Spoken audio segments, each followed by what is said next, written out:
Hello everyone, welcome to our channel. This is Srishti Agarwal. तो मैं आप सभी कक्षा 7 के स्टूडेंट्स के लिए लेकर आ चुकी हूँ यहाँ पर अर्धवार्षिक परीक्षा पेपर। आप सभी की डिमांड पर हम यहाँ देखेंगे अर्धवार्षिक परीक्षा पेपर। सबसे पहले हम यहाँ देखेंगे विषय सामाजिक का पेपर। तो चलिए स्टार्ट करते हैं। क्वेश्चन को स्टार्टिंग से लेकर एंड तक बनी रहेगा इसी तरह मेरे साथ, ताकि आपको हर क्वेश्चन का आंसर अच्छे से समझ आ जाए और आप पूरा पेपर इसी वीडियो में लर्न कर सकें। तो फर्स्ट क्वेश्चन ध्यानपूर्वक सुनिए। वस्तुनिष्ठ प्रश्न कीजिए। आपको यहाँ पर वस्तुनिष्ठ प्रश्न दे रखे जिसमें 4 ऑप्शन हैं। आपको करेक्ट ऑप्शन को चूज करना है। आपको यहाँ पर स्टार्ट करने से पहले बता दूं कि समय यहाँ पर 2.5 घंटे का रहेगा और जो पूर्णांक है आपके 50 नंबर के रहेंगे। तो देखते हैं फर्स्ट क्वेश्चन। कुरान शरीफ को अपना धर्म ग्रंथ मानते हैं कौन लोग मानते हैं? मुसलमान। निम्न में से कौन सा तीर्थ क्षेत्र था? पुष्कर। सूरत, मेरठ, बम्बई, पुष्कर। तो यहाँ पर तीर्थ क्षेत्र कौन सा है? पुष्कर। भारत में सार्वभौमिक वयस्क मताधिकार की न्यूनतम आयु है? वयस्क मताधिकार की न्यूनतम आयु है 18 वर्ष। 18 वर्ष से बाद में आप क्या कर सकते हैं? वोट कर सकते हैं। राज्य के लिए कानून बनाने की संस्था है कौन सी है? विधानसभा। पृथ्वी की सतह की सबसे ऊपरी परत कौन सी है? पृथ्वी की सबसे ऊपरी परत जो है सतह की वो है पर्पटी।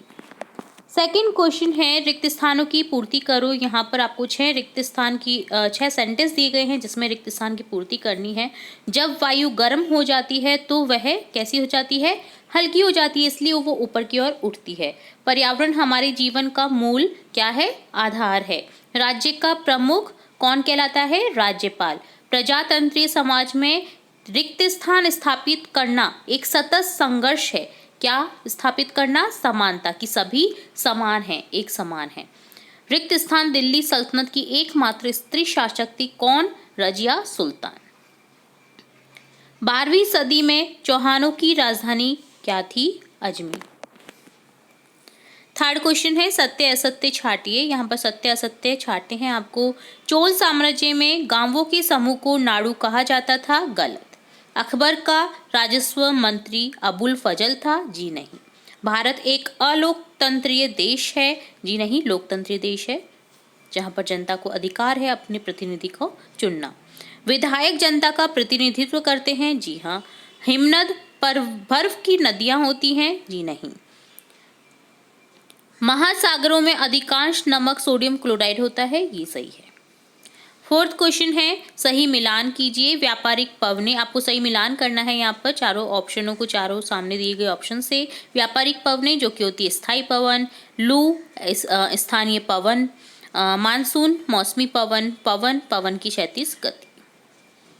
ठीक है। फिफ्थ क्वेश्चन है करों से प्राप्त आय का उपयोग किन कार्यों के लिए किया जाता था? तो यहाँ पर आंसर देखेंगे। करों से प्राप्त आय का उपयोग निम्नलिखित कार्यों के लिए किया जाता था। पहला, राजा की वित्तीय व्यवस्था के आधार के रूप में, मंदिर के निर्माण के रूप में, किलों महलों के निर्माण में, युद्धों की आवश्यकता पूरी करने में, व्यापारिक मार्गों का निर्माण करने में। सिक्स्थ क्वेश्चन है लिंगभेद से क्या आशय है? लिंगभेद क्या होता है? लिंगभेद से आशय है स्त्रियों पुरुषों के बीच सामाजिक और शरीर रचना संबंधी अंतर। प्राय यह तर्क दिया जाता है कि ऐसे अंतर के कारण पुरुष स्त्रियों की तुलना में श्रेष्ठ होते हैं। लिंग भेद होता है ना, जिसमें स्त्री पुरुष का लिंग भेद किया जाता है। स्त्री को कम रुपीस दिए जाते हैं, जेंट्स को अधिक रुपीस दिए जाते हैं क्योंकि वो सिर्फ स्त्री है। ये होता है लिंग भेद। जबकि दोनों को समानता का अधिकार है। अगर वो सेम मेहनत कर रहे हैं, अगर समान मेहनत कर रहे हैं समान रूप से, तो समान रूप से आय मिलनी चाहिए। बीमारी के अतिरिक्त हमारे स्वास्थ्य को प्रभावित करने वाले कारक कौन से हैं? कई अलग अलग कारक है जो आपके स्वास्थ्य को प्रभावित कर सकते हैं। इनमें आवास, वित्तीय सुरक्षा, सामुदायिक सुरक्षा, रोजगार, शिक्षा और पर्यावरण जैसी चीजें शामिल। अगर पर्यावरण दूषित रहेगा तो आपको सांस लेने में तकलीफ हो सकती है, तो अपने आप से आपका स्वास्थ्य खराब हो सकता है। ठीक है। इन्हें स्वास्थ्य के व्यापक निर्धारकों के रूप में जाना जाता है। वित्तीय सुरक्षा भी रहनी चाहिए। अगर पैसे नहीं होंगे तो भी टेंशन होगी, है ना। तो ये सब भी स्वास्थ्य को प्रभावित करने के अतिरिक्त कारण है बीमारी के अलावा।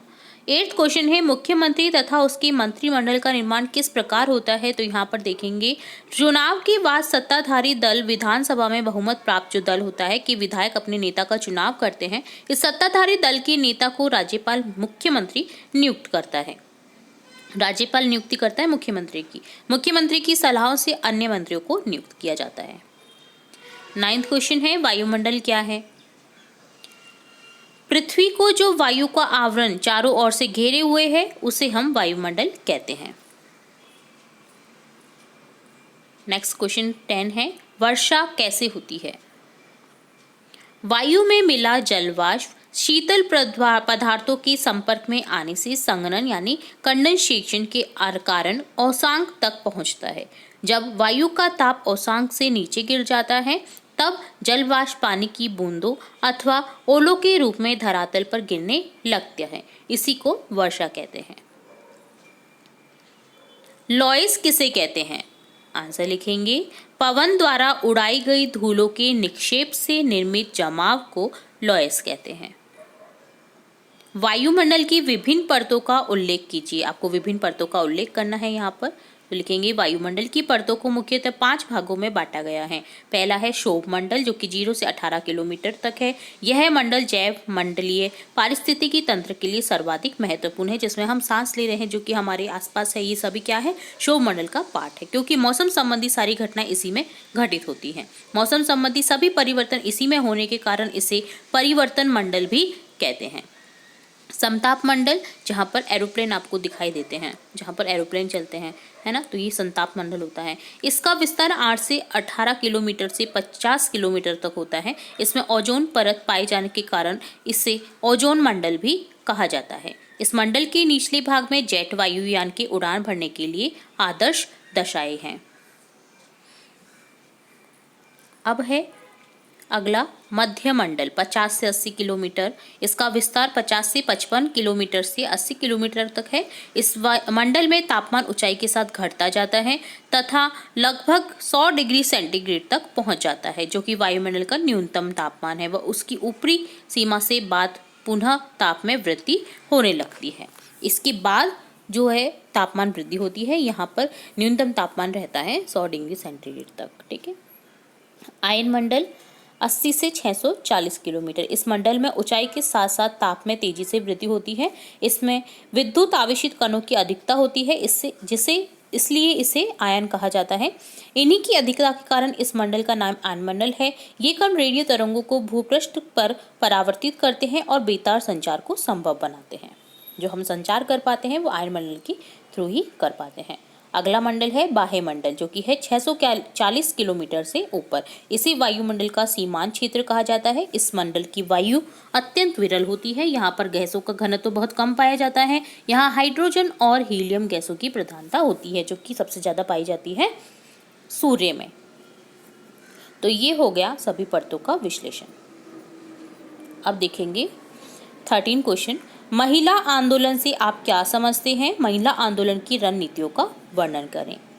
तो आंसर लिखेंगे, महिला आंदोलन औरतों ने व्यक्तिगत स्तर पर और आपस में मिलकर महिला शिक्षा तथा कानूनी सुधार के लिए तथा महिला हिंसा के विरोध व महिला स्वास्थ्य के लिए जो संघर्ष किए हैं, इन संघर्षों को महिला आंदोलन कहा जाता है। महिला आंदोलन की रणनीतियां हैं, महिला आंदोलन में चेतना जागृत करने, भेदभावों का मुकाबला करने और न्याय हासिल करने के लिए भिन्न भिन्न रणनीतियों का उपयोग किया जाता है। जैसे अभियान भेदभाव हिंसा के विरोध में अभियान चलाना महिला आंदोलन का एक महत्वपूर्ण हिस्सा है। इन अभियानों के द्वारा कारण उन्हें अनेक सफलताएं मिली हैं। जैसे 1980 के दशक में दहेज संबंधी कानून को बदला गया। 1997 में सर्वोच्च न्यायालय के कार्य के स्थान पर और शैक्षणिक संस्थानों में महिलाओं के साथ होने वाली यौन प्रताड़ना से उन्हें सुरक्षा प्रदान करने के लिए निर्देश जारी किए तथा सन 2006 में एक कानून बना जिससे घर के अंदर शारीरिक और मानसिक हिंसा को भोग रही औरतें कानूनी सुरक्षा मिल सके।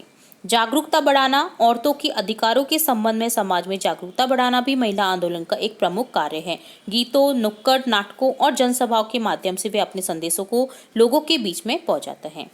विरोध करना, जब किसी कानून या नीति द्वारा महिलाओं के हितों का उल्लंघन होता है तब महिला आंदोलन ऐसे उल्लंघन के खिलाफ रैलियों, प्रदर्शन आदि के द्वारा आवाज उठाती है। बंधुत्व व्यक्त करना, न्याय के अन्य मुद्दों और औरतों के साथ में बंधुत्व व्यक्त करना भी महिला आंदोलन का ही हिस्सा है। तो ये हो गया महिला आंदोलन की सभी रणनीतियां और महिला आंदोलन क्या होता है इसके बारे में डिस्कशन। तो और अगला लास्ट क्वेश्चन है आपका सामाजिक विज्ञान का। भारत मानचित्र में निम्न स्थानों को अंकित करो। हिंद महासागर जो कि भारत के नीचे है, हिमालय पर्वत जो कि भारत के, आपने देखा होगा, भारत के राइट हैंड साइड में ऊपर की ओर है, कश्मीर के पास में इधर की साइड, ठीक है।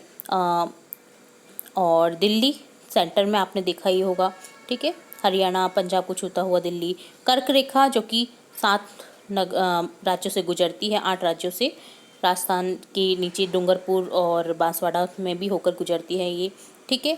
तो इसे भी आप अंकित कर दीजिए कर्क रेखा कहाँ पर है।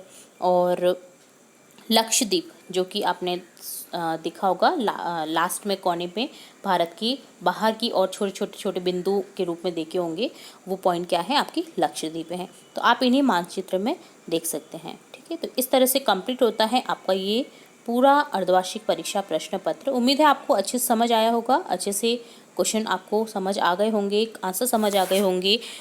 तो इसी तरह हम और भी सब्जेक्ट्स के क्वेश्चन आंसर देखेंगे, और भी सब्जेक्ट्स से रिलेट इम्पॉर्टेंट न्यूज़ वीडियोस देखेंगे, और इसी तरह अर्धवार्षिक परीक्षा के पेपर भी हम देखेंगे। तो जुड़े रहें हमारे चैनल के साथ। वीडियो को पूरा देखने के लिए धन्यवाद।